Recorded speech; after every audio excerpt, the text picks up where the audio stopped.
2h du matin, les Toubitry sont sur la scène d'une boîte à la mode de Marseille. On regarde, on achète, mais on ne touche pas. Le culte des héros a des limites, il faut à tout prix éviter les débordements.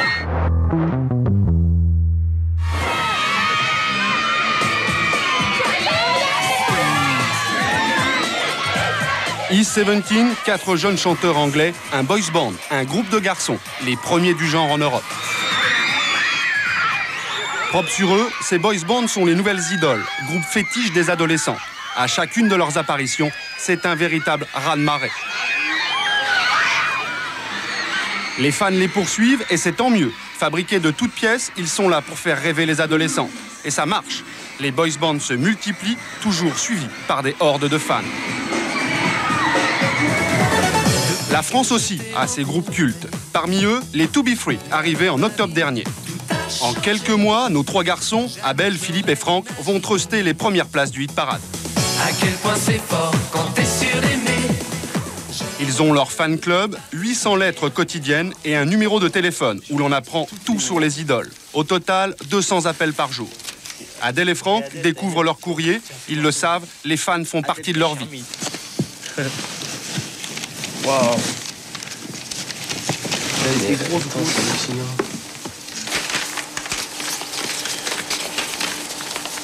Je crois qu'elle a oublié le plus important, la lettre. Je sais bien que tu m'aimeras jamais autant que moi je t'aime. C'est impossible car mon amour pour toi est infini. Plus rien n'existe et n'existera jamais à part mon amour pour toi. Et blablabla, blablabla, il est très passionné. Hein. Bah appelle-la. Elle mérite que je l'appelle. Hein. Faut faire le 0 pour sortir. 0.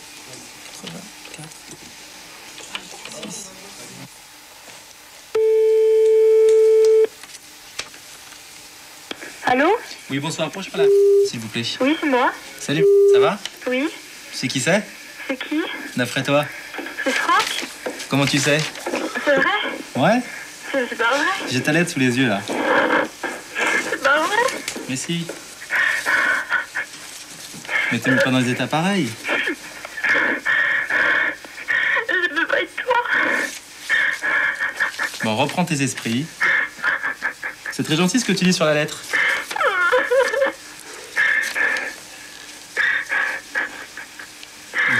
Bon, faut pas pleurer, ça me fait de la peine quand tu pleures. C'est pas vrai. Mais dis-moi, tu as quel âge? 14. 14 ans? Oui. Oh, c'est pas vrai. Oh putain, j'y crois pas. Oh là là. Bon, reprends tes esprits. Qu'est-ce que tu voulais me dire de spécial? Tous les jours, tu sais, j'attends ton coup de fil. Et puis, donc, à chaque quand quelqu'un te téléphone, tu vois. Ouais. Tu sais, je suis là, je pense à toi et tout. Et puis, c'est jamais toi. Oh, mais quand j'ai reconnu ta voix, mais... Ah bon? Ah, oui. J'ai acheté votre CD hier. Ah, bah c'est gentil. Ouais. Oh là là, tu veux pas savoir mort, là. Ouais. Bon, je vais te passer Adèle qui va te passer un petit coucou. Ok. Salut. Salut. Ça va? Ouais. Faut pas pleurer comme ça. Oh, bah ça va faire. Attends, on a vu ta lettre, moi j'ai lu la lettre que t'as envoyée, elle est super, moi. Oh, mais en plus, c'est incroyable, quoi. Alors là, j'ai la photo de lui sous les yeux, quoi. J'ai tous les posters, tout. Oh là là. Là, t'es une vraie fan, toi. Oh oui, voilà. Et voilà, on te fait de gros bisous. Et à bientôt. On t'embrasse. Ouais, d'accord. Salut. Je t'embrasse, salut. Au revoir. Mais là, à mon avis, non, là, ça m'a gêné un peu, tu vois. Enfin, ouais. Mais bon. Mais on réalise pas, moi je réalise pas l'effet qu'on peut avoir. Hein. Je suis tout le temps surpris, moi. C'est vrai qu'on est des gens comme les autres, mais bon, je sais pas. C'est toujours embarrassant, quoi. C'est visiblement bouleversant, hein. Ouais. La pauvre. Elle va se dire, je suis sûr qu'elle va pas dormir de la nuit, là. Mais là, à mon avis, c'est mal barré. Elle va Hein. appeler toutes ses copines. Mais ce qui est marrant, c'est qu'elle m'a reconnu, tu te rends compte? Ouais. Alors que normalement, je suis supposé appeler personne. Enfin, en général, c'est rare quand j'appelle les gens. C'est balèze. Marseille, les To Be Free sont attendus dans une radio privée. Là encore, c'est l'émeute.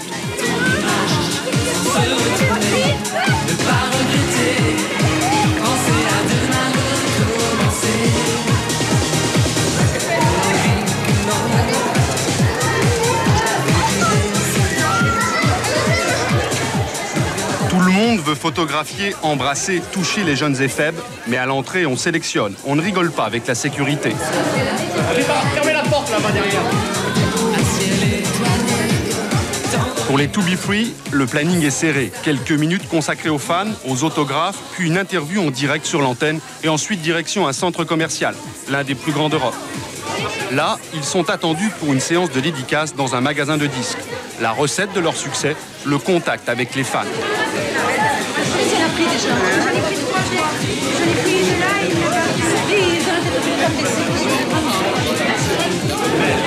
Avant le départ, briefing avec les organisateurs. Ils sont inquiets. Dans le centre commercial, c'est l'émeute. 3000 personnes attendent l'arrivée des To Be Free.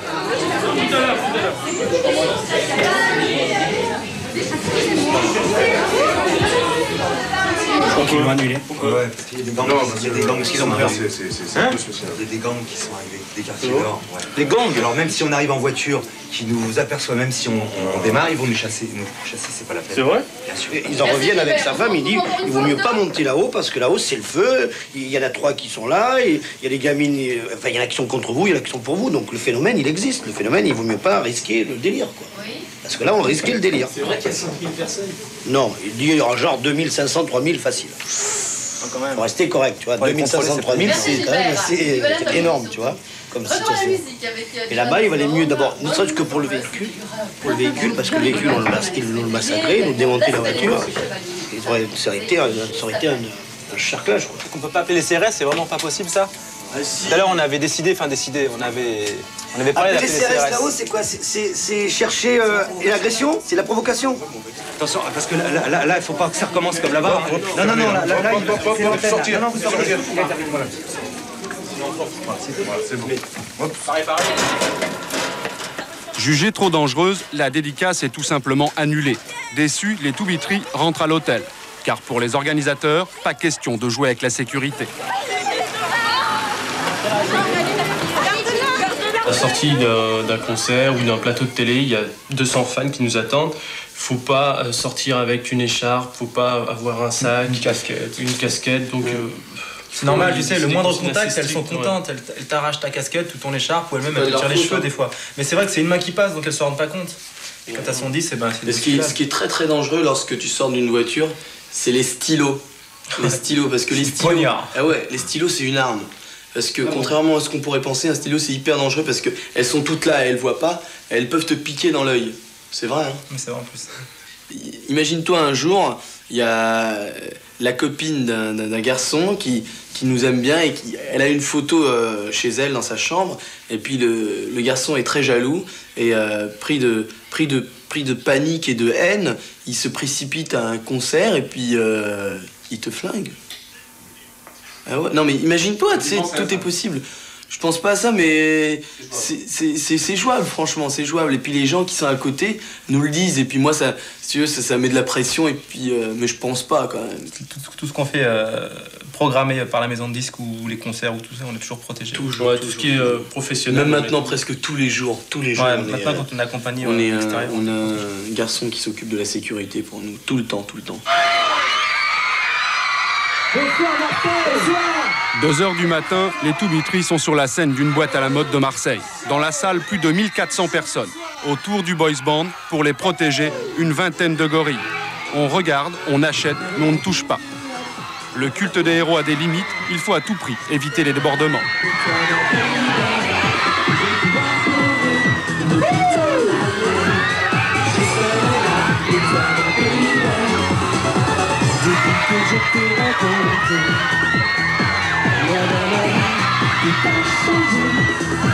Jamais je n'aurais imaginé à quel point c'est fort quand t'es surélevé.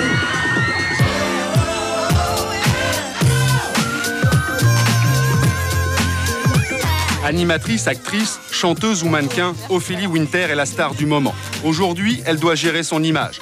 Pour elle, l'anonymat n'existe plus. Bonjour, bien sûr. Je vais payer, hein. Il y a genre un mois, je suis allée au Monoprix près de chez moi, dans mon quartier, et il y avait un mec, tu crois pas, derrière les rayons en train de me prendre en photo, en train de prendre du riz, de la bouffe pour chat et tout. Non mais j'ai halluciné. Donc du coup, je trouve ça tellement con. Parce que c'est quand même, je veux dire, c'est le truc où tu vois que les gens sont normaux, que même les gens du showbiz font pipi caca, mangent comme tout le monde. Et je trouve ça vraiment chiant que même là, il y ait des gens qui soient là, gonflés. Je me déguise pas, je sors pas, c'est tout. Je mets une casquette, un jogging et quand je dois être en camouflage, mais si je vais comme ça over jean, ça le fait pas. Hein. Ouais. On a déjà essayé. Comment ça se passe dans la rue? S'il y a des débordements, il y a quoi? Bah, pas, tu vois, dans ce quartier-là, non, parce que c'est des gens adultes, donc les gens adultes se comportent de façon normale et civilisée, mais quand c'est plus vers les champs, les quartiers populaires, jeunes, les halles, tout ça, c'est impossible que j'y aille, parce qu'il y a carrément plein de jeunes, et il y en a un qui me suit, et comme je suis quelqu'un qui parle, je commence à parler avec un, puis il y en a un deuxième, et machin, je me retrouve avec une bande et tout, ça prend toute la rue, et après, j'ai vraiment peur, parce que quand je suis noyée dans la masse, là, je suis pas tranquille. Ça fait un peu que ça va baver sinon.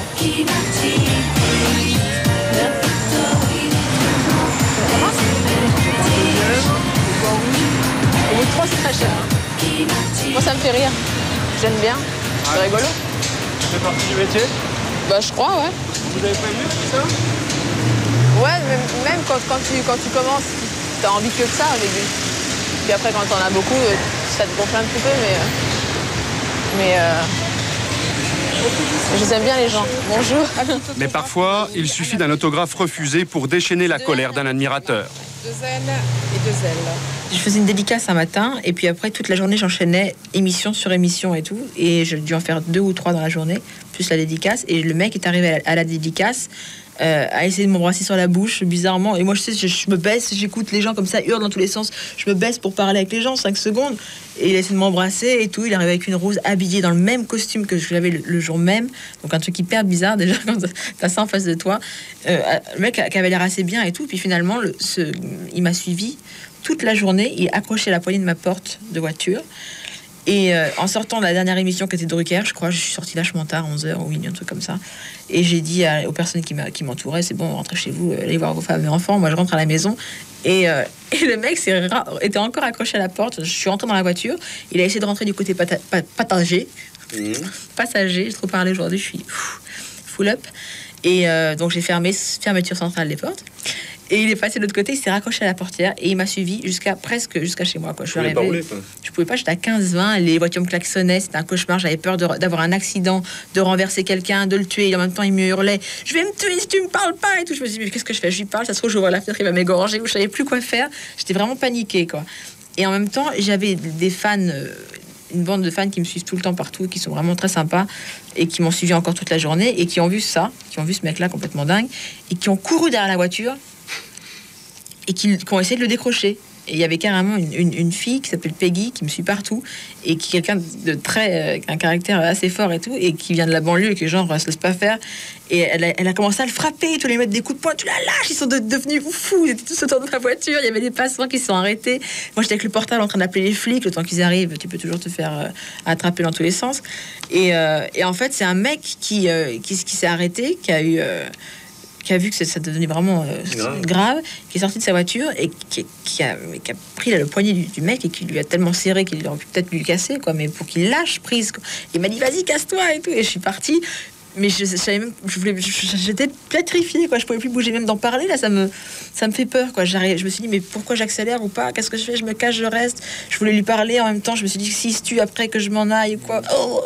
Mais sans les fans, pas de succès, pas de vente de disques. Aimés ou haïs, ils sont indispensables aux stars. Autour de Stéphanie, ils sont 4, filles et garçons, entre 19 et 23 ans. Ils sont étudiants, salariés, chômeurs, tous ont une passion en commun, Mylène Farmer. Une chanteuse qui parfois déchaîne les passions jusqu'à l'obsession. Il y a quelques années, l'un de ses fans, furieux de ne pas pouvoir la rencontrer, s'est rendu armé à sa maison de disques et a abattu le réceptionniste. Mais Stéphanie et ses amis, eux, se contentent de participer au concert. Ils collectionnent les disques, les objets. Ils connaissent tout de la vie de Mylène Farmer. Pour eux, la chanteuse est une seconde famille. Ils sont fans, tout simplement. Bon.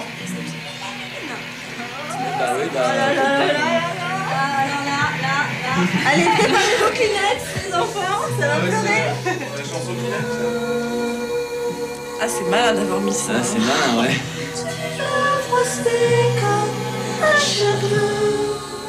Non, on fait un effort là. Oui, on sent bien. C'était pas Jeff? Non, il n'y avait pas Jeff. Nous ne marcherons plus ensemble. Sa vie ne bat plus que d'une heure. Danse les flammes, les bracelets. C'est un concert. Là où tu vas, Le concert, c'est... On pleure déjà au concert. Oh, on va pleurer. Les anges sont là de nous veiller. Nous laisse comme un monde avorté. J'ai rêvé qu'on pouvait. Ah, la petite larme. Souffle du vent. J'avais rêvé des mots aimés. Juste la petite larme. Ah, oh là là.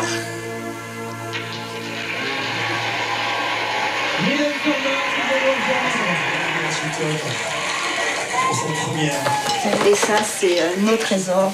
On en a pas mal d'autres comme ça. Donc ça, vraiment un trésor. Ça, c'est vraiment un trésor parce qu'elle accepte tellement rarement. Ça, c'était donc à la sortie. Là, on voit qu'elle a son plâtre. Là, on le voit bien. Vous voyez, là, elle a son. Elle venait de se faire enlever son plâtre, donc elle avait un petit support plastique. Là, c'est moi, vous voyez, qui lui fait dédicacer l'affiche. C'est juste ici. Juste ici. Et donc voilà, quoi. Elles ont vraiment une valeur parce que c'est vraiment la seule fois où elle a pu nous. Où elle a accepté de se laisser prendre en photo, quoi. Et je pense que c'est vraiment. C'était vraiment le plus beau jour de ma vie, quoi, en tous les cas. On connaît plusieurs de ses voitures. Son plaque d'immatriculation. Qui nous permet de la suivre aussi. On connaît son chauffeur, Philippe. On connaît son... La concierge. La concierge, sa femme de ménage. La femme de ménage. Dès l'instant qu'on la respecte, dès l'instant qu'on lui saute pas dessus, elle est adorable, mais c'est vrai qu'il y a certains fans qui lui sautent dessus dès qu'elle arrive, et ça, évidemment, elle se maîtrise pas, plus, quoi. en fait. Voilà. Et nous, c'est plutôt le contraire. C'est plus de la passion que du fanatisme. Exactement. Voilà. C'est passionné. Le mot passionné. Nettement plus Ouais. intime. Il est préférable. Disons que c'est passionné dans le sens où on la respecte totalement. Et après, c'est fan pour les collections. Voilà. Et fan, en fait, parce qu'on collectionne tout sur elle, que ce soit vidéo, ouais, t'as raison, ouais. C'est vrai. La plupart des fans se reconnaissent dans ses chansons, quoi. En fait, ces chansons, par exemple, quand elle chante À quoi je sers ou Désenchantée, c'est vraiment... c'est vrai, en concert, par exemple, elle dit pour Désenchanter, cette chanson est la vôtre, chantez-la avec moi. Donc elle communique vraiment aux générations des gens chantés. Elle l'a pas faite pour nous, mais disons qu'on se reconnaît tous dans ses chansons, en fait. Dans certaines de ses chansons. Une identification qui peut aller jusqu'au harcèlement. Dernièrement, Francis Huster, Paco Rabanne, Gérard Klein, Patricia Cass et d'autres encore en ont fait les frais. Certains ont dû faire appel à la justice, porter plainte pour se mettre à l'abri de fans devenus agresseurs.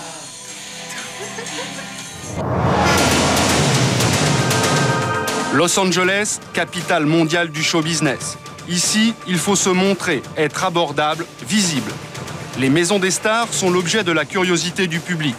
Pour quelques dollars, on peut découvrir la maison de Reagan ou de Stallone. Là, comme vous voyez, nous rentrons dans Beverly Hills.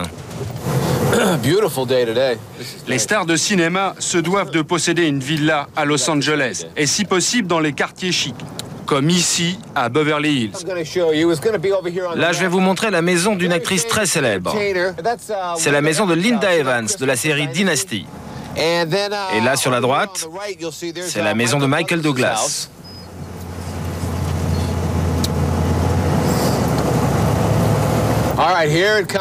Attention, la voilà. Regardez cette maison. C'est la maison d'Aaron Spelling. C'est le producteur de tout un tas de séries comme Melrose Place, Drôle de Dame, Dynasty, toutes ces grandes séries. On dit qu'il pèse 300 millions de dollars. Regardez-moi ça. Peut-être qu'il va nous inviter à prendre le thé. Allez, Aaron, ouvre la porte.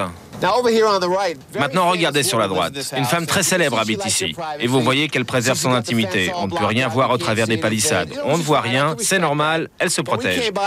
Mais un jour, avec un groupe comme le vôtre, on est arrivé devant la porte et la grille s'est ouverte. Une Mercedes est sortie de la maison et à l'intérieur, il y avait Barbara Streisand. On était vachement impressionnés, alors on a voulu lui dire bonjour. Et là, elle nous a regardés et elle nous a fait... Sympa, non? Merci, Barbara. Vous voyez le panneau de sécurité, garde armée en service? Ok, Barbara, on a compris. La sécurité à Hollywood, c'est la seule réponse des stars face au harcèlement dont elles sont victimes. Aux États-Unis, le phénomène est en pleine croissance et comme bien souvent, plus violent qu'en Europe. Il porte un nom, le stalking, traduisez la traque. Parfois, cela mène au drame, à la prison, à la mort. Comme cet après-midi du 16 juillet 89 à Los Angeles. Je m'appelle Robert Bardo. J'ai 27 ans. Je viens de Tucson, dans l'Arizona. Et je suis en prison à vie dans cette prison de Californie pour le meurtre de l'actrice Rebecca Schaeffer.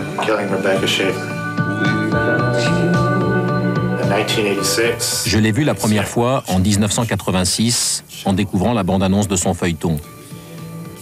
Ça a tout de suite été le coup de foudre. J'ai tout de suite compris qu'il fallait que je regarde cette série et c'est ce que j'ai fait.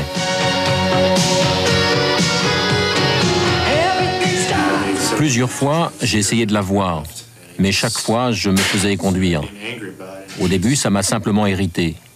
Et puis, petit à petit, j'ai senti monter une vraie colère.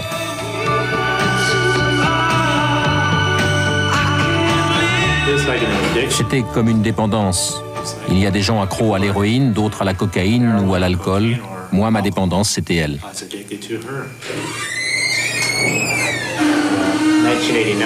En 1989, après le feuilleton, elle a fait un film. Et de nouveau, je n'ai plus pensé qu'à elle. J'ai appris à ce moment-là qu'il suffisait d'engager un détective et que pour 1200 francs, je pouvais obtenir son adresse. Et ça a marché, j'ai su où elle habitait.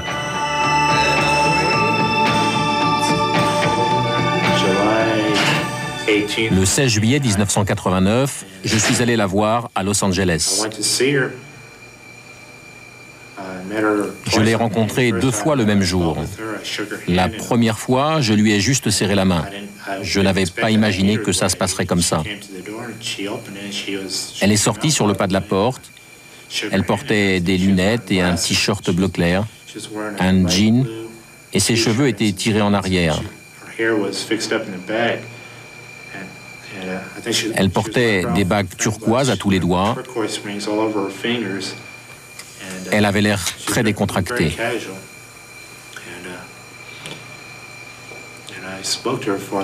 Je lui ai parlé un petit peu et je suis parti. Je suis revenu un peu plus tard. Je voulais lui donner une lettre. J'avais un revolver. Elle a marmonné quelque chose comme quoi je commençais à l'embêter et qu'il fallait que je m'en aille vite parce qu'elle en avait marre. Là, je l'ai tué d'une balle dans la poitrine et j'ai couru. Fan déçu, meurtrier, pour ce geste de folie, Robert Bardo sera condamné à une peine de prison à vie, dont 30 années incompressibles. Moi, je ne suis pas une victime.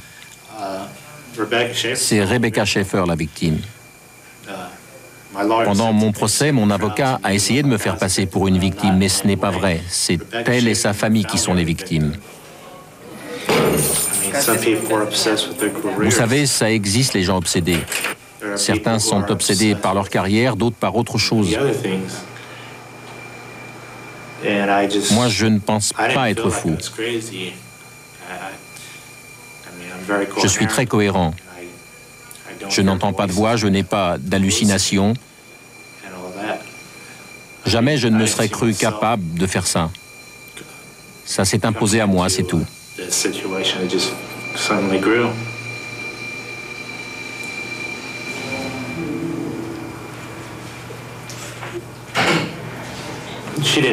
Elle ne méritait pas de mourir. J'ai compris depuis que je n'avais pas le droit de faire ça. Mais je n'ai pas pu m'en empêcher. C'était tellement troublant de la voir en vrai. Ça faisait 3 ans que je l'adorais. Et je n'ai pas pu me retenir. L'assassinat de Rebecca Schaeffer stupéfie l'Amérique. Elle est en état de choc. La Californie décide alors de réagir. Pour la première fois, une loi anti-harcèlement est votée. L'exemple est rapidement suivi par 27 autres États. Aux USA, on estime que près de 100 000 personnes persécutent des stars ou des anonymes. À la suite de l'affaire Schaeffer, les traqueurs sont passibles d'amendes et surtout de peines de prison. À Los Angeles, une brigade spéciale de la police a même été créée. Sa mission, faire la chasse aux traqueurs. Traditionnellement, la police intervient au moment des faits. Nous abordons les choses autrement. Nous essayons d'intervenir avant le passage à l'acte, avant le harcèlement pur et dur, avant que l'affaire ne dégénère. Pour chasser les traqueurs, les policiers disposent d'une dizaine d'hélicoptères qui surveillent en permanence les quartiers d'Hollywood. Si un suspect est repéré, l'information est diffusée aux voitures qui patrouillent. L'objectif est d'abord de dissuader, car tous les traqueurs ne sont pas des meurtriers. En fait, il y a plusieurs types de traqueurs. Le premier, c'est l'obsessionnel. Le type qui a déjà eu des relations avec la victime. Un ex-mari, un ex-petit ami, un employeur ou un employé.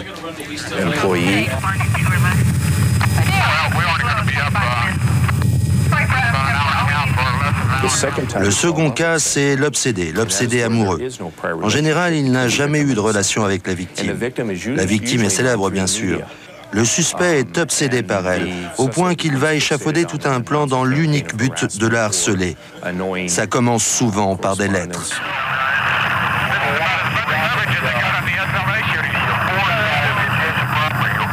Le troisième cas est appelé érotomanie. Là, on s'approche plus de la psychiatrie. Le suspect pense que sa victime, une vedette, est amoureuse de lui. Dans la majorité des cas d'érotomanie, ce sont des femmes qui harcèlent, alors que dans les autres cas, le plus souvent, ce sont des hommes. En avril 1995, au cœur d'Hollywood, la brigade est appelée en urgence au domicile de Madonna. Des coups de feu auraient été tirés. Pour la seconde fois, malgré un système de sécurité ultramoderne, un homme vient de pénétrer dans la propriété de la star. Quelques jours auparavant, Madonna avait reçu une lettre anonyme. Elle disait « Tu seras ma femme pour toujours ». Elle avait été glissée sous la porte d'entrée. L'auteur de ces mots est un jeune Californien fou amoureux de Madonna. Filmé ici par les caméras de sécurité, Robert Hoskins était déterminé. Arrêté en janvier 1996, après 4 heures de délibération, il est condamné à 10 ans de prison. Rhonda Saunders est procureure, c'est elle qui a instruit l'affaire. Il voulait réellement tuer Madonna et tuer tout son entourage. Il n'avait pas d'armes quand il est revenu pour la dernière fois. Mais son frère nous a confié qu'il possédait une force physique extraordinaire. Même les mains nues, il était menaçant. Il pouvait étrangler quelqu'un. C'était le genre de type qui tordait des barres d'acier. Il était donc extrêmement dangereux. On n'a pas toujours besoin d'un revolver ou d'un couteau pour tuer. C'est très difficile de se protéger efficacement contre ce genre d'individu. Vous pouvez avoir tous les gardes du corps du monde, toutes les caméras de surveillance. Cette vidéo montre sa détermination. Malgré les caméras, il a réussi à franchir tous les obstacles pour pénétrer chez Madonna. Ces images ont servi de preuve durant le procès. On voit ici l'intervention du garde du corps de Madonna. Heureusement, à cette heure, la star n'est pas là. Robert Hoskins est dans la propriété. Une course-poursuite s'engage. En bas à gauche de l'écran, on voit l'agent de sécurité sortir son arme, tirer et blesser Hoskins de 2 balles à la cuisse. Après son procès, en attendant le verdict, il a été placé en cellule. Plus tard, quand il a été déplacé, un officier a retrouvé cette cellule entièrement couverte de graffitis. Sur les murs, il avait écrit « J'aime Madonna, Madonna aime moi » et sous le lit, il avait gravé « Je suis le traqueur de Madonna ». Quand le policier lui a demandé « Pourquoi avez-vous écrit ça ?», il a répondu « Parce que c'est moi son traqueur ». Même en prison, même condamné, il était déterminé. Et il a ajouté, quand je sortirai de prison, je lui trancherai la gorge d'une oreille à l'autre.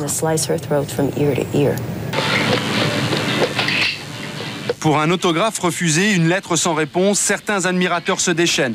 La passion se transforme alors en haine, en drame. Et parfois, quand leur victime n'est pas accessible, les traqueurs retournent leur violence contre eux-mêmes. Ces images sont un véritable document trouvé par la police au domicile de Ricardo Lopez. Ce jeune chômeur de 21 ans n'a pas supporté la liaison de la chanteuse islandaise Björk avec un musicien noir. Dépité, Ricardo va la harceler. Il cherche une façon de se venger, de la blesser au plus profond d'elle-même. Il lui enverra un colis piégé, rempli d'acide sulfurique, heureusement intercepté par la police britannique.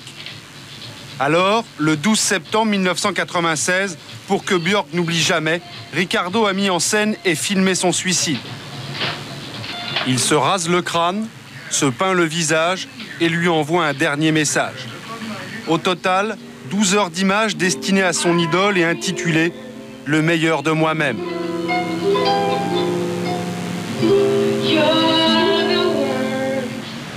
Aux États-Unis, les stars du show business sont plus que jamais adulées, mythifiées. Une adoration qui engendre de plus en plus de drames. Face à cela, la police de Los Angeles dispose de tout un arsenal juridique. Avec la nouvelle loi anti-harcèlement, elle peut réagir efficacement. En matière de harcèlement, nous avons plusieurs possibilités pour intervenir.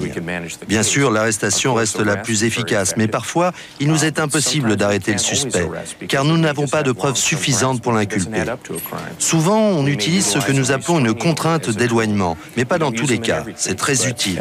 Ça consiste à définir un périmètre autour du suspect.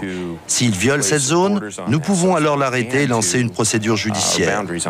Et puis, nous informons les victimes, car lutter contre le harcèlement est un travail de longue haleine.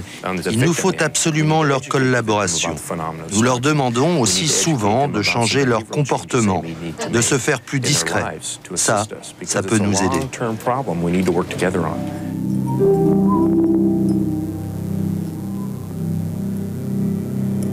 William McNamara, le tueur en série de Copycat, un film sorti il y a 2 ans. Dans cette fiction, le jeune acteur d'Hollywood est informaticien et traque ses victimes sur Internet. Grâce au courrier électronique, le email, il envoie des messages à ses futures victimes, leur annonçant une mort prochaine.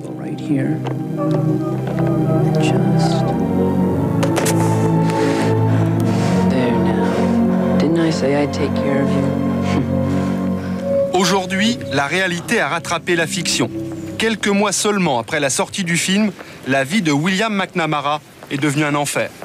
À son tour, comme dans le film, il est persécuté par un traqueur, lui aussi fou d'informatique. Réduisant au minimum le contact avec le public, 24 heures sur 24, William vit entouré de gardes du corps. Ce type m'a déjà créé des tas de problèmes. Il est rentré dans ma maison il y a 4 ou 5 mois. Pourtant, je vivais dans une rue gardée jour et nuit. Il a passé le poste de sécurité et il est entré dans la maison. Je sais qu'il était habillé en géomètre. Heureusement, moi, j'étais à New York. Mais ma petite amie était là. Elle était sous la douche quand il est rentré. Et ça fait vraiment bizarre. Depuis, j'ai déménagé il y a à peu près 1 mois. Mais il est quand même revenu dans ma nouvelle maison, dans celle où je venais d'aménager. Apparemment, ce type a beaucoup d'informations. Il est très intelligent, et ça, c'est un vrai problème. Ça me rend nerveux. Aujourd'hui, William McNamara est surveillé jour et nuit. Il sait que son traqueur peut l'agresser où il veut, quand il veut. Quand on est dans un lieu public comme aujourd'hui, nous surveillons surtout les gens qui s'approchent de façon un peu agitée. En particulier, tous ceux qui ont un objet dans la main qui peuvent représenter une menace. Ça, bien sûr, on n'aime pas trop. Il faut être attentif aux moindres détails. Ironie du sort, pour les besoins de son rôle dans Copycat, William a étudié le comportement des traqueurs les plus célèbres. Désormais, il sait que rien n'arrête un fanatique déterminé. Chaque nuit, quand je suis seul chez moi, je pense que ce type n'est pas loin. Quand une voiture ralentit devant chez moi, je crois que c'est lui. Alors je ferme toujours mes rideaux, et puis ma nouvelle propriété est entourée de palissades. J'ai même installé un système de sécurité que m'a conseillé mon garde du corps. C'est très très sophistiqué. Vous voyez, je suis obligé de faire tout un tas de choses pour cacher ma vie privée. Et tout ça, ça m'emmerde. Ça me fout vraiment la trouille. Ce type est vraiment très intelligent et il connaît tout de moi. Tout. Et dans ce cas-là, il faut vraiment que je pense à me protéger. Et j'ai vraiment besoin d'aide. Les anges gardiens de William ne sont pas des amateurs. Ce sont des professionnels de la protection rapprochée. Tous sont d'anciens policiers. Ils appartiennent à l'agence Code 4. Les plus grandes stars font appel à ses services. Depuis quelques années, à Los Angeles, l'agence supplante la police. Elle s'est spécialisée dans la chasse aux trackers. À sa tête, Jim Busterfeld. Il a servi 20 ans dans les services secrets américains. Une expérience qui lui a permis, après un an d'enquête, de surveillance, de localiser et de contacter le tracker de William. Je pense que ce type a un plan dans la tête et qu'il va l'exécuter à un moment donné. Mais pour l'instant, il y a de fortes chances pour qu'il reste tranquille, qu'il arrête d'harceler William. Et ça parce que nous avons pris contact avec lui. Il sait que nous savons. Il sait qu'on le surveille et ça va le calmer. Il va tenter de nous endormir et à un certain moment, il va exécuter son plan. Le problème est qu'on ne connaît rien de ce plan. Ce qui est certain, c'est qu'il y aura à un moment donné un affrontement avec William. Cet affrontement est inévitable. William s'y prépare. Une fois par mois, en compagnie de Jack, son garde du corps, l'acteur se rend dans un stand de tir. Il apprend le maniement de son revolver. Il veut être prêt le jour où. Pour l'instant, c'est juste de l'entraînement.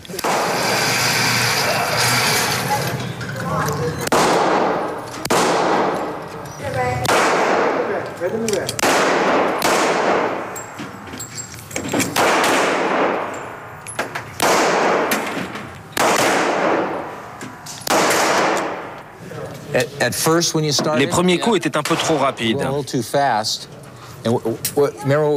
Quand tu vas tirer, ajuste bien les deux points de mire. Redresse-toi et t'as plus qu'à appuyer sur la gâchette.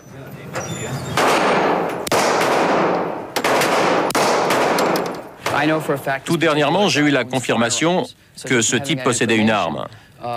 Et maintenant, je sais qu'il me menace réellement. Alors s'il tente de pénétrer chez moi à la nuit, je sais que j'ai le droit de lui tirer dessus. Ça ne me posera aucun problème. S'il est chez moi et qu'il fait nuit, s'il a pénétré par effraction, j'appelle d'abord la police pour être en règle avec la loi. Mais s'il va plus loin, s'il franchit la limite, alors c'est son problème.